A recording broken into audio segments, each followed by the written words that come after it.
bakka hanqate rabbiin sanii haa guutu ulfaadha. Onnee guddoo sanii kenni kallee fudhadha ol kaa'aa fi guyyaa bira ammallee geemii ittaan tullee akkasuma sappoortii tolchaanii. Wayii galatoom. Maqaa waamaa hunda isaanii galatoomfatu. Ati maqaa waamaa ati faarsi.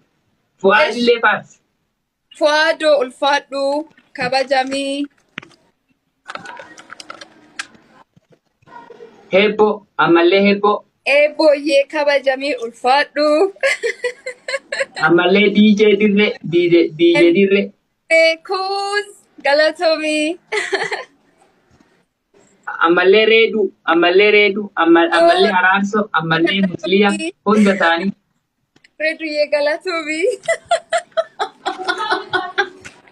Eenyu onnee guddaa kan irraa fudhadha bakka onnee guddaa kan irraa fudhadha. Onnee guddaa